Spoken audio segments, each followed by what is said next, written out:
Tu peux me donner une minute, tu sais, il faut qu'on se rende compte qu'au Cameroun, je me suis trompé pendant des années sur mon analyse du Cameroun, sur même la définition du régime, sur quel type de régime on était au Cameroun. À un moment, j'ai cru qu'on était dans une dictature. Après, j'ai cru à un moment qu'on était dans une monarchie. Mais après, on n'est même pas dans du socialisme. C'est même pas de la démocratie. Tu vois ce que je veux dire? Mais c'est un régime particulier, ça s'appelle le régime de la conservation du pouvoir. C'est un régime dans lequel tout est mis sur pied pour que rien ne bouge, pour que les mêmes personnes restent aux affaires. C'est un régime... Et là, vous envoyez un peu président de la République qui lui-même parle de l'inertie. Ben, bien sûr, mais tu sais, l'un des problèmes avec la conservation du pouvoir, c'est l'effet que ça a sur les populations. Pour conserver le pouvoir, il faut zombifier les populations. C'est-à-dire?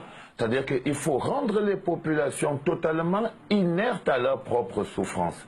Il faut rendre les populations impuissantes. Il faut leur démontrer qu'elles ne peuvent rien faire pour pouvoir améliorer leurs conditions de vie. Ça veut dire, je vous prends un truc comme le vote. Il faut démontrer aux populations que voter ne sert à rien. Que même si elles votent, le résultat sera toujours le même. Comme ça, ils n'auront pas voté. Il faut orienter la créativité quand on est dans un contexte de conservation du pouvoir. C'est-à-dire que l'art et la culture ne doivent pas marcher, parce que ce sont des mécanismes de libération des peuples.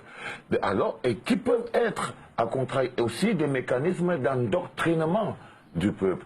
Donc si vous êtes dans la logique de conservation du pouvoir, vous devez utiliser l'art pour endoctriner le peuple. Ça voudrait dire qu'il faut très vite mettre de côté le côté éducation, le côté formation qui existe dans la musique et mettre en avant le côté divertissement et le côté dépravation des mœurs.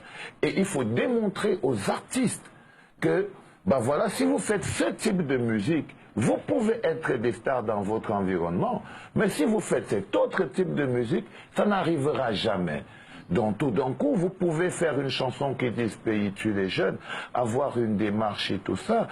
Vous ne changerez pas que quand vous allez dans une boîte de nuit, il y a au moins 50 chansons qui commencent par, je sais pas moi, Maman Chantal Biya, la mère des orphelins, Paul Biya, le père des orphelins, un ministre, Laurent Machin, le cœur du pays, des petites choses comme ça.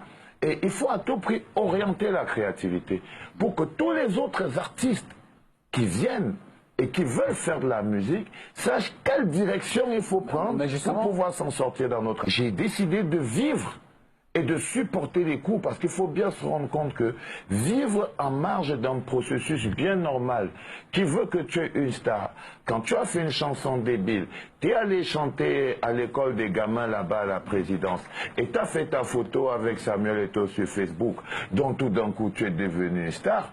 Quand tu travailles dans ce genre de contexte, il faut très bien que tu te rendes compte que ben voilà, ces genres de choses ne doivent pas te toucher. Ça ne doit pas te frustrer parce que c'est tout à fait normal. C'est-à-dire qu'aujourd'hui, c'est un peu comme quand vous voyez tous ces jeunes dans les bars, que ce soit à Douala, que ce soit à Yaoundé, quand vous voyez tous ces jeunes qui décident qu'ils ne votent pas, ils sont à la place où la gestion et le contexte de conservation de pouvoir veut qu'ils soient. Parce que si les jeunes sortent des bars, si les jeunes s'intéressent à la politique, si les jeunes deviennent intelligents, si on libère la créativité, alors on met un mur sur le mouvement de zombification. Parce que le mouvement de zombification, ceci de particulier, c'est que ça transforme des jeunes en des sourds. Vous pouvez parler, dire, faire tout ce que vous voulez, c'est déjà des zombies.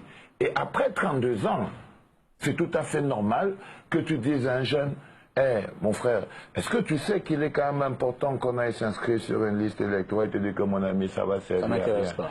C'est normal que tu croises un jeune dans la rue et tu lui dis: tiens, oh, et si on créait notre propre parti politique, juste pour les emmerder, et qui te dit: oh, moi, les histoires de la politique, je veux rien avoir avec ça. C'est très facile que tout le monde dise: ah, je ne veux même pas aller là-bas, parce que c'est les riches qui partent là-bas.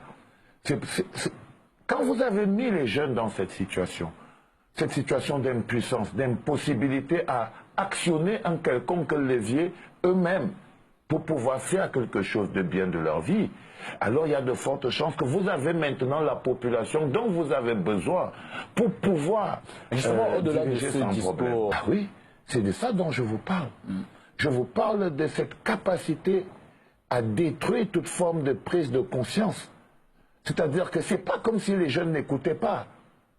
Mais ils sont tellement découragés, ils ont tellement été mystifiés, on leur a tellement prouvé leur impuissance et leur incapacité à faire quelque chose pour leur propre développement, qu'à chaque fois, même des concepts qui sont clairs, appliqués dans tous les pays du monde, on va vous dire qu'au Cameroun, ça ne marche pas. Si tu fais une campagne pour dire aux jeunes, inscrivez-vous sur les listes électorales, les jeunes vont te dire, non, on t'a payé pour que tu viennes nous faire voter.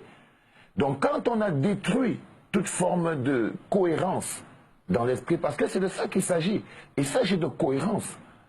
Alors on vit dans un monde d'incohérence au Cameroun. C'est un peu comme vous pouvez voir une institution comme la CONAC. Dans un contexte de conservation du pouvoir, vous avez la CONAC, mais vous n'aurez jamais un procès en corruption. C'est-à-dire, vous avez des institutions, mais qui ne servent à rien. Vous avez le football, mais vous n'avez que l'équipe nationale. Parce qu'elle a ceci de particulier, c'est qu'elle passionne les gens. Mais le fondamental, tous les Camerounais s'en foutent qu'il n'y ait pas de championnat. Mais si les Lions peuvent gagner une Coupe d'Afrique, il n'y a pas de problème. Le président et son régime de conservation du pouvoir vont capitaliser sur eux. S'il y a un petit chanteur qui a réussi à avoir 10 millions de vues sur YouTube avec un petit tube pornographique, il peut aller chanter, voir le ministre de la Culture, parce que le ministre de la Culture va dire « Ah, c'est mon fils, c'est un enfant du Cameroun ». Il va te dire partout où je pars, je représente le Cameroun. Si je pars dans un endroit, je représente le Cameroun. Si je fais ceci, je représente le Cameroun. C'est pour ça que vous voyez tous ces artistes en train de couvrir la tête avec le drapeau à l'aéroport comme des idiots, parce qu'ils ne se rendent pas compte qu'ils pratiquent leur métier dans un contexte de conservation du pouvoir. On n'a pas un système, une politique culturelle qui permet à un artiste de vivre au Cameroun. Donc tout d'un coup, je ne sais pas. Avant, quand j'avais 28 ans, j'avais des difficultés à me présenter comme un homme politique. Mais c'est ce que je suis. J'essaye pas de dire non. Parce que j'ai fini par me rendre compte qu'on était tous des hommes politiques. Au moins qu'on faisait tous de la politique, mais il y en a qui choisissaient de la subir et il y en a qui choisissaient de la faire. Et j'en ai eu marre d'être quelqu'un qui l'a subi. Parce que mon niveau intellectuel, ma capacité de compréhension de la société, l'impact que j'ai sur les populations ne me permettent plus de rester dans mon coin, de vivre dans mon petit confort d'une société civile où les gens se mettent plein les poches et vivent sur la misère des autres. Le problème du Cameroun est éminemment et profondément politique. C'est-à-dire, si on n'a pas de football, si on n'a pas de terrain de foot, si on n'a pas de stade, si on n'a pas de championnat, et on veut organiser la CAN, alors qu'on n'a pas de championnat, c'est parce qu'on a une politique sportive totalement à la rue, qui ne suit aucune cohérence. Si on prenait point par point, le Cameroun n'a aucune raison d'organiser une CAN, par exemple. C'est-à-dire, si on voit le développement sociétal, on voit le développement infrastructurel, on voit la place qu'a le football local sur l'échiquier national, on voit l'impact que ça, on n'a pas le droit d'organiser une Coupe d'Afrique des Nations. Mais comme on est dans un contexte de conservation de pouvoir, on essaye d'expliquer aux Camerounais qu'il suffit juste d'exciter nos passions. C'est-à-dire de rester là et de se dire, ah, enfin, on va organiser la CAN au Cameroun. Mais si on organise la CAN au Cameroun, c'est juste parce que ça obéit à un agenda politique.